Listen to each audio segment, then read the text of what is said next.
We're creating something that will power smart and responsible industries. Explore the next chapter in innovation with us at Ericsson. Hello, and thank you CTIA for hosting me here today, and thank you for everything you do for our industry. I'm here today to talk about the potential of value creation on top of the 5G innovation platform. We've seen the numbers before, 275 billion worth of investment by the service providers over the next coming years in building out the network platform. More importantly, 500 billion in GDP growth opportunity value created on top of that network platform, 3 million jobs created in the process. 13.2 trillion in value created on top of the platform globally by 2035. So let's take a quick look at where is that value creation opportunity. And if we look at the consumer space, two opportunities come to mind: gaming and sports, of course.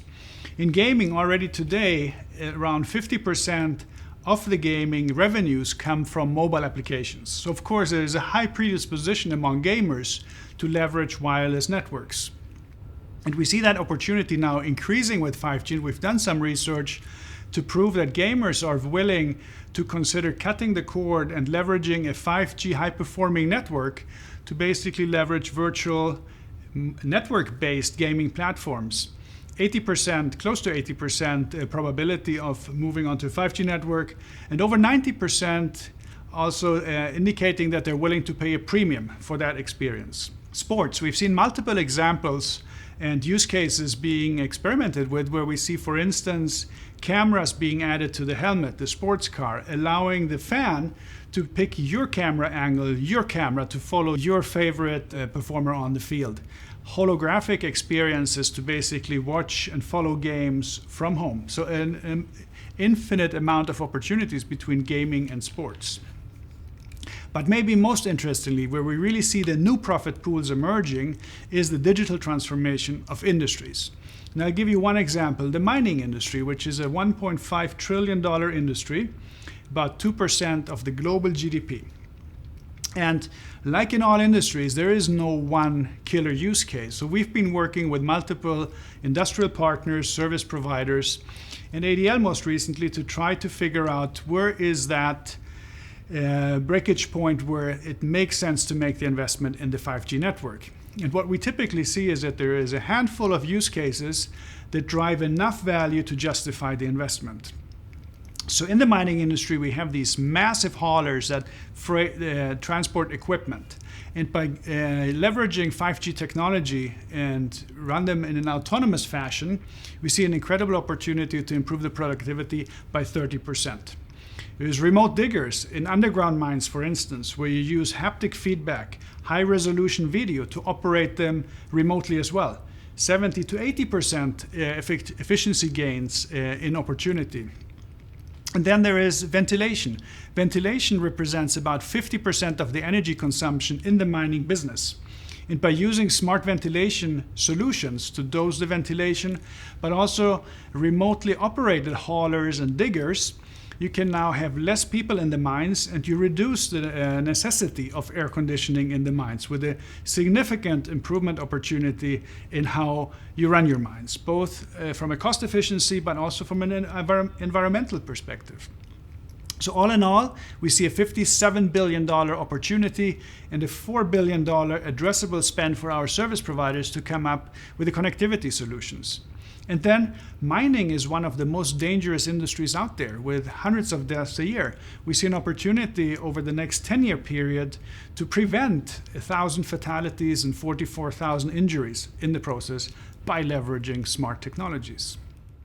If we take a step back and we look at the potential that our industry has to impact other industries, we also see an incredible opportunity for the ICT sector to impact about 15% of the global CO2 emissions across industries and make a significant contribution to the exponential roadmap for climate action, where we and many of our industry partners have committed to an accelerated ramp down of CO2 emissions. In the case of Ericsson, we've made a commitment to be carbon neutral by 2030, and that's true for many of our partners as well.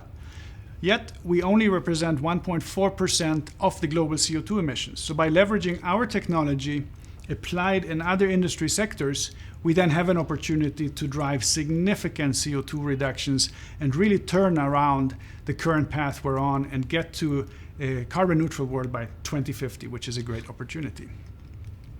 And the way we do that is building out this 5G innovation platform, which supports all of these different use cases in one and the same platform. And what we have been able to do in the US so far is building out a nationwide network.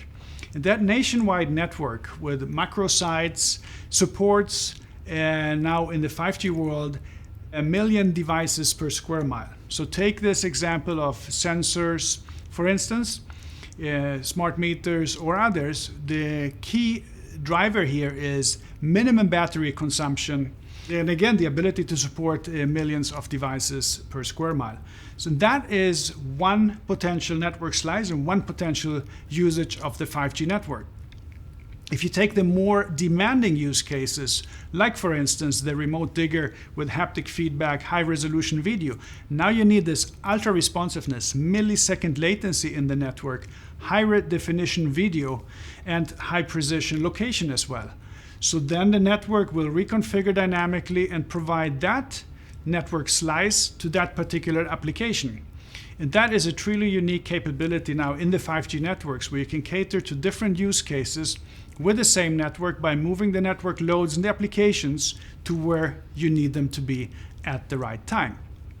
And what is truly unique with 5G is that now you can expose all these capabilities to developer ecosystems in a much more transparent, real-time fashion for developers to create then applications and services drawing on different capabilities in the network to offer targeted services. And that is a truly unique capability. So where are we then in the US at this point in time? We've built out the nationwide network, which gives us the macro coverage. It doesn't give us the ultra high performance that 5G promises. So here again, we need more spectrum to be added into the market so we can build out the mid-band. And there is a lot of initiatives underway between FCC, DoD, and others to get more mid-band spectrum into the market, which will be essential to supporting some of these use cases. And then there is the ultra high performance use cases where you need millimeter wave spectrum.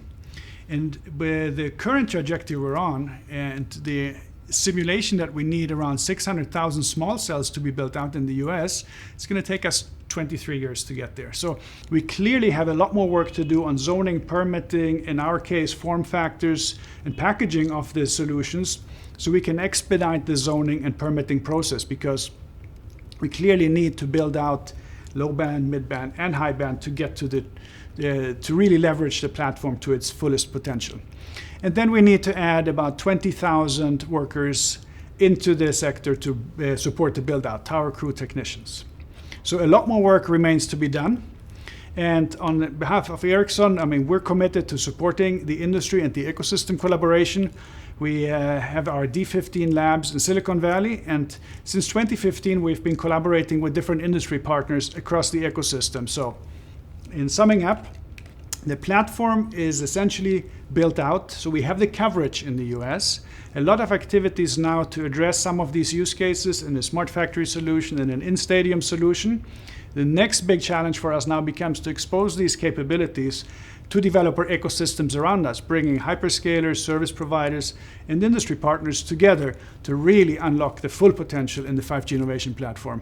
And I truly look forward to being part of that very exciting journey, which we will see unfold here over the next couple of years. So thank you for your attention today.